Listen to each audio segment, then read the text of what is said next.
मैं अपने मुल्क के हालात पर अप्लाई करके कुछ साफ साफ बात कहना चाहता हूं। हमारा कौमी नस्बुल ऐन भारत के मुसलमानों का इज्तिमाई मिशन, भारत के मुसलमानों का इज्तिमाई और कौमी नस्बुल ऐन ये होना चाहिए कि हम भारत की हर पहलू से तरक्की के लिए कौमी पैमाने पर कोशिश करें, हर पहलू से तरक्की। अगर 4 बड़े कारपोरेट हाउसेस मालदार हो जाएं तो इसको भारत की तरक्की कहेंगे? आपको मज़ा ही नहीं आ रहा इन बातों में। और मैं मज़ा लेने के लिए नहीं आया हूं, मैं मुर्दों को जिंदा करने के लिए आया हूं। मैं सोने वालों को झंझोड़ झंझोड़ कर बेदार करने के लिए आया हूं और अल्लाह की हुज्जत आपके ऊपर कायम करके ही जाऊंगा। हम इस मुल्क के बदख्वाह हो सकते हैं, हम इस मुल्क के दुश्मन हो सकते हैं, हम इस मुल्क का बुरा चाह सकते हैं।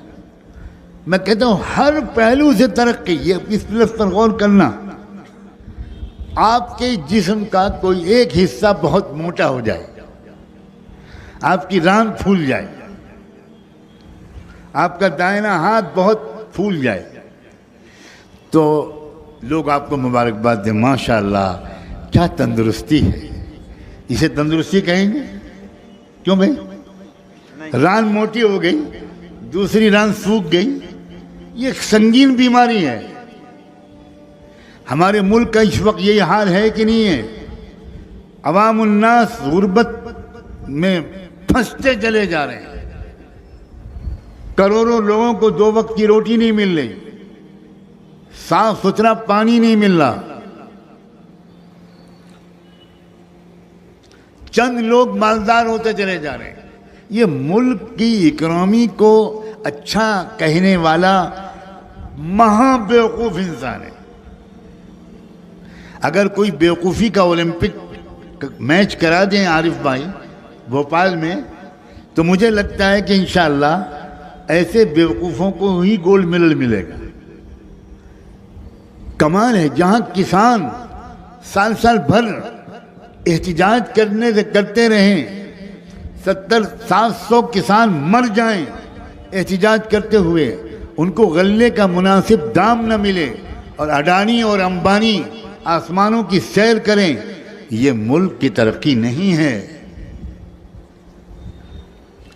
हमें मुल्क की वो तरक्की चाहिए जिसमें गरीब से गरीब इंसान को इज्जत की रोजी मिले, वो सर उठाकर चले, उसके बच्चों को भी अच्छी तालीम मिले, वो दलित हो, वो आदिवासी हो, वो सिख हो या क्रिश्चियन हो, वो ओबीसी से ताल्लुक़ रखता हो, किसी समाज किसी धर्म से ताल्लुक़ रखता हो, वो ब्राह्मण हो, वो मंदिर का पुजारी हो, सबको इंसाफ मिले, सबको अमन और सुकून मिले, हर बेटी की इज्जत महफूज हो, आयशा की भी और आशा और लता की भी,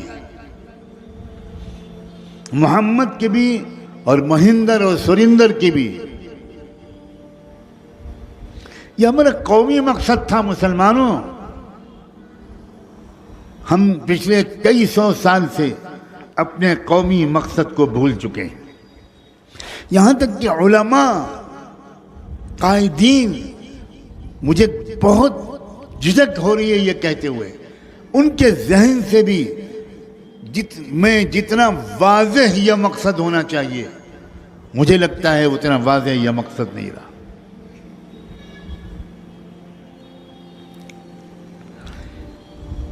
क्या ज़रूरत थी हमारे उलमा को मुल्क की आज़ादी के लिए खड़े होने की?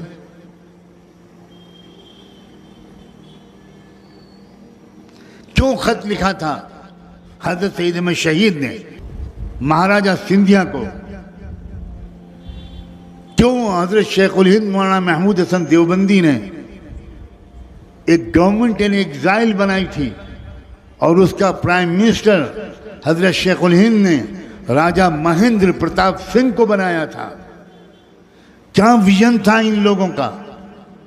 क्या ये इस मुल्क में इस्लामी हुकूमत कायम करना चाह रहे थे?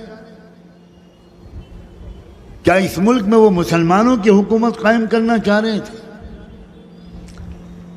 वो इस मुल्क में अमन और इंसाफ की गंगा जमुना बहाना चाह रहे। बड़े विजनरी लोग थे, बहुत समझदार लोग थे, बहुत बहादुर और हौसलामंद लोग थे।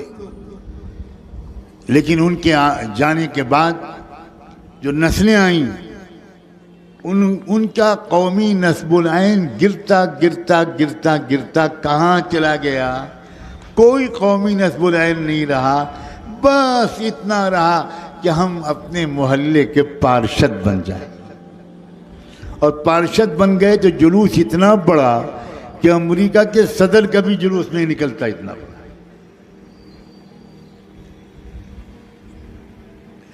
क्या कीमत गिरा रहे हो भाई? इतना अपना भाव कम हो गया।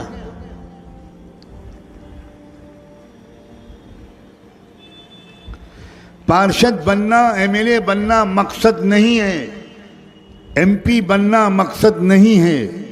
पार्षद बनना, एमएलए बनना और एमपी बनना मुल्क की तरक्की के लिए काम करने का जरिया है, अपने शहर की तरक्की के लिए काम करने का जरिया है, अपने वार्ड की तरक्की के लिए काम करने का जरिया है। और तरक्की की एक शिक ये है कि सड़कें बन जाएं, स्ट्रीट लाइट लग जाए। और तरक्की का एक पहलू ये है कि हर बच्चे को अच्छी तालीम मिल जाए। तरक्की का एक पहलू ये है कि बेरोज़गारों को रोज़गार मिल जाए। तरक्की का एक पहलू ये है कि हमारी कुंवारी बच्चियों की इज्जतें महफूज रहें, समाज में शराफत फैल जाए, समाज में अच्छे अखलाक फैल जाएं।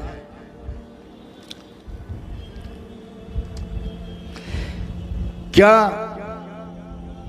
मैं ये उम्मीद करूं और ये ख्वाब देखूं कि भारत के मुसलमानों को इस फूले बसरे नस्बुल ऐन की तरफ वापसी की शुरुआत भोपाल के मुसलमानों से हो?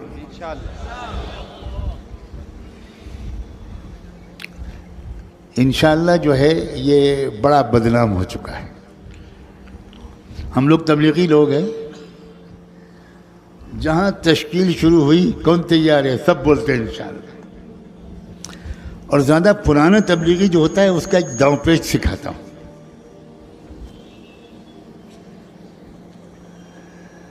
निज़ामुद्दीन मरकज़ में एक बुज़ुर्ग हुआ करते थे, कारी ज़हीर साहब। क्या शख्सियत थी उनकी, पल भर में हंसाते थे, पल भर में रुलाते थे, गज़ब के इंसान थे। वो बयान कर रहे थे, उनके बयान के ख़त्म होते ही एक साहब उनके पास में खड़े हो गए और कलम डायरी लेकर खड़े हुए कि भाई बताओ कौन तैयार है अल्लाह के रास्ते में निकलने, माशाअल्लाह नाम लिखाओ। तो कारी ज़हीर साहब ने कहा ये है बहुत चालाक आदमी, ये खड़ा इसलिए हुआ है कि अब इससे कोई नहीं पूछेगा, ये दूसरों से पूछ रहा है, इससे कोई नहीं पूछेगा। तो कारी साहब ने पकड़ा और कहा माशाअल्लाह हमारे ये भाई नकद 4 महीने के लिए तैयार। अब वो गया फंस। तो मैं भी इसी मदरसे का तालिब इल्म हूँ, मैं तुम्हारे इंशाअल्लाह से धोखे में नहीं हूँ। अंदर से क्यों नहीं जड़प पैदा होती, क्यों नहीं ये बात पैदा होती कि ठीक है आज आप इतनी ही बात कर सकते हैं, हम आएंगे आपके पास, बताइए कहाँ पहुँचे, कब पहुँचे, और हम तफसील पूछेंगे इस बात की कि इस मुल्क की ऑल राउंड डेवलपमेंट के लिए, इस मुल्क के हर पहलू से तरक्की के लिए, सिर्फ मुसलमानों की तरक्की के लिए नहीं, हर इस मुल्क की तरक्की के लिए बताइए हम क्या कर सकते हैं। मैं एक स्टूडेंट हूँ, मैं क्या कर सकता हूँ, मैं एक टीचर हूँ, मैं क्या कर सकता हूँ, मैं एक छोटा सा दुकानदार हूँ, मैं क्या कर सकता हूँ, मैं किसान हूँ, मैं क्या कर सकता हूँ, मैं इमाम और ख़तीब हूँ, मैं क्या कर सकता हूँ, मैं मुफ्ती और काजी हूँ, मैं क्या कर सकता हूँ, मैं एक लड़कियों के स्कूल की टीचर हूँ, मैं क्या कर सकती हूँ। पूछने वाले ही लोग नहीं मिलते।